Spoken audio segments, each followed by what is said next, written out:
It's Brooklyn, one of the CEOs out of YSMG, created out of Winnipeg, Manitoba, hard city, born and raised. Little West Side boy, I got my nickname, came from a little hood called Brooklyn, so they named me Brooklyn because I done ran that shit for years. So you already know where I came from.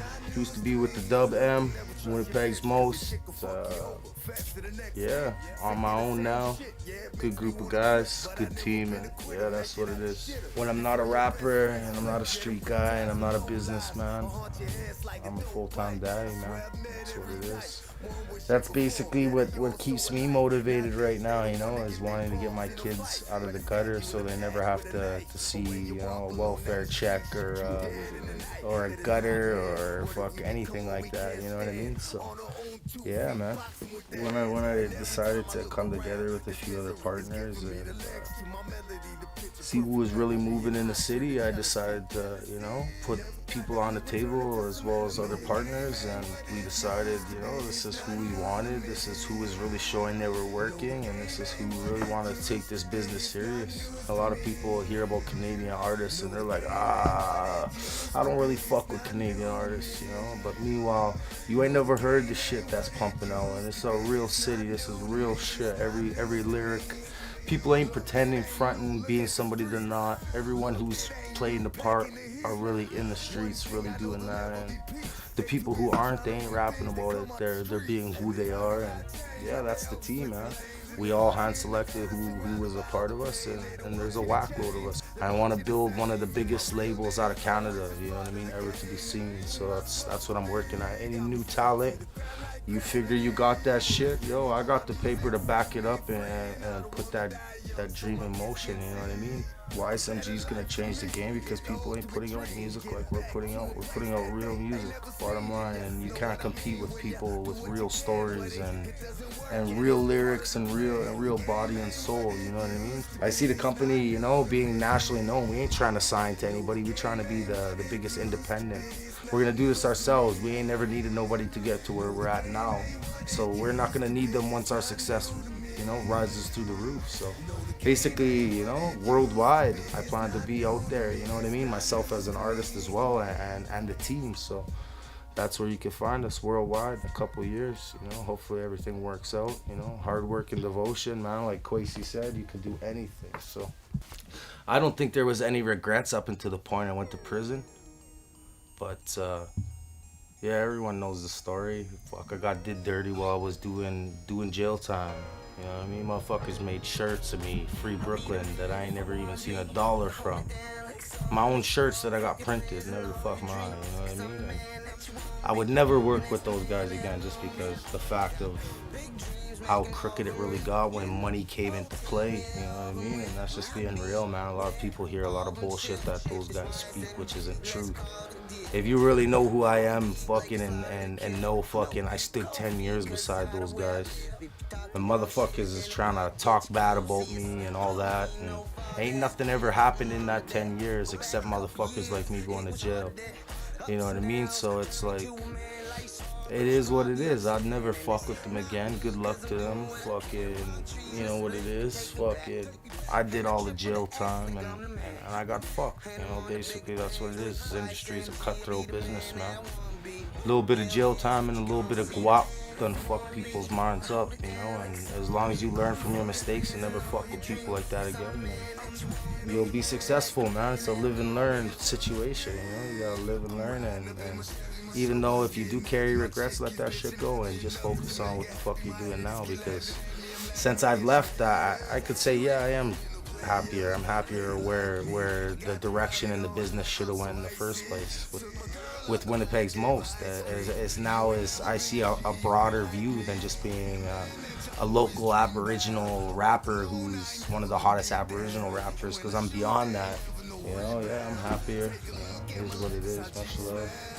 good people around you, man, and good strong shoulders to lean on, you know. That's what keeps me going, man. My family, my friends, the people in YSMG, just the broader vision, man. Everyone who surrounds us and who's helped this get to where it is keeps me motivated to see a bunch of guys believe in the same shit and know that we're better, and know that we're in a little city that doesn't get much publicity for music or much of anything realistically. And yo, we're still grinding every day, every night. There's always something happening within YSMG, you know? So that's what keeps me motivated, man. My fucking team, my partners, people shooting the fucking video, you know? Everything in studio, just what it is, my team. A song I wrote in jail, you know, for my kids. It was a remix to Mockingbird, which was Eminem's joint at the time, and I was in prison, and yeah, it was a rough go. So I heard the beat and I wrote the song. I renamed it "Gonna Be Alright," you know, and that's what it was. You know, it was one of my top songs. I think that was most real. Besides "Without You," "Without You" is the first jam I ever put out, and yeah, that got mass views, like over 1 million views, just that video alone. So, and it was a picture video. You know what I mean? It wasn't even a video. It was a YouTube picture video, you know. So "Without You" and "Gonna Be Alright," I'd have to say is my two faves, my first and my realist. We're just rapping about real shit, you know what I mean? Everyone's rapping about cars and Bugattis and fucking this and that, and fucking 90% of the fucking population doesn't have that shit. How the fuck can you relate to fucking $500,000 bottles and fucking flights and fucking all that shit, you know what I mean? Especially when you're from the gutter in the block. How the fuck can you relate to Bugattis and banging and fucking flying everywhere every day and fucking millions in the bank? It's just that's what separates us, is because we're fucking so real, and we rap about what people go through on the fucking daily, and just fuck real street stories and just everything like that. It separates us. We're not standing in front of cars every day flaunting fucking jewelry, money, even though we could be, but you know we ain't.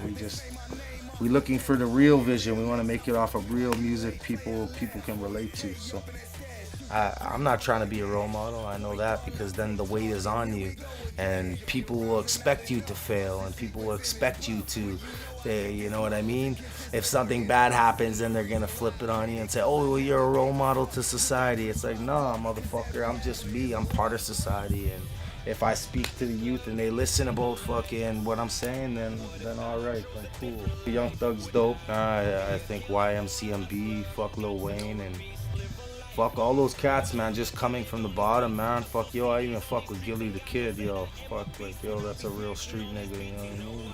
I'll fuck with anybody, as long as you real. My favorite piece of jewelry would have been a ring that I fucking found at a payphone. I was slanging rocks, stopped for a Slurpee. Yeah, I was banging in the streets back then, 10 years ago, pretty heavy, and I seen something shimmering, something big, man. Something just huge. I was like, what the fuck is that, you know? I walked over and I seen it. It was a ring sitting on top of the fucking, the phone, yeah, the payphone. And I grabbed it and I was like, wow, I can't believe this shit. Like, who would forget this shit? I thought it was fake, so I went straight to the jewelers. Pete's Jewelers, you know, City Jewelers. Everybody from Winnipeg knows that motherfucker. So I went straight there and he checked it out and he's like, yo, you know this is a ring that comes apart, eh? It's like a 6-piece ring. So he snapped it apart for me in a puzzle. He's like, you can put it together different ways too. So I put it back where it was like an X with the diamonds. It was just like dope shit. But I was young and dumb and ended up selling that shit. I should have kept it. It was worth a lot of money. Like 85 Cutlass jacked up, 22s, candy apple red. Still my favorite first whip. Still my favorite out of all the vehicles I got. Maybe one day I could see myself acting in short films. And basically, yeah, man.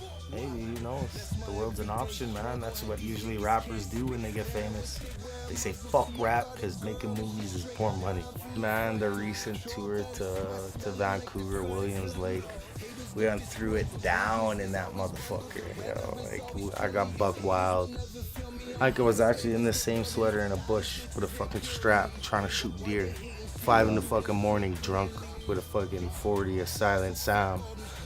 I was shit-faced, and it was a fucking dangerous scene. But that was my most memorable recently. I plan on setting up a proper tour, getting maybe someone involved in booking. So if you're a booking agent and you want to fuck with some real artists who will bring the business in money, holler at us. YSMG bookings at gmail.com.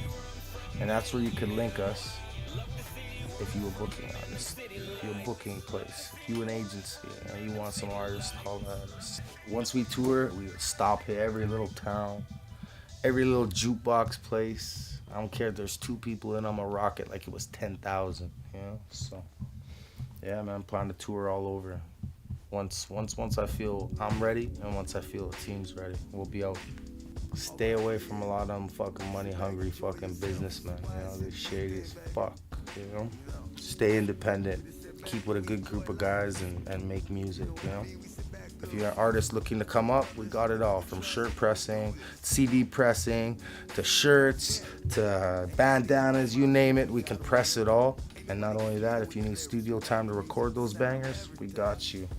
You can find me at Brooklyn YSMG. That's Twitter. Again, that's at Brooklyn YSMG. You can find me on Instagram, which is Brooklyn204. You can find me on Facebook. Just look up Brooklyn YSMG or Jamie Prefontaine. SoundCloud, www.soundcloud.com/YSMG204. YouTube, that's Young Successful Music Group. We got a website as well. That's www.ysmgworldwide.ca. And yeah, anybody looking for booking shows for any of the artists, you can contact ysmgbookings@gmail.com. Holla at us, man. Woo, one of a kind, G.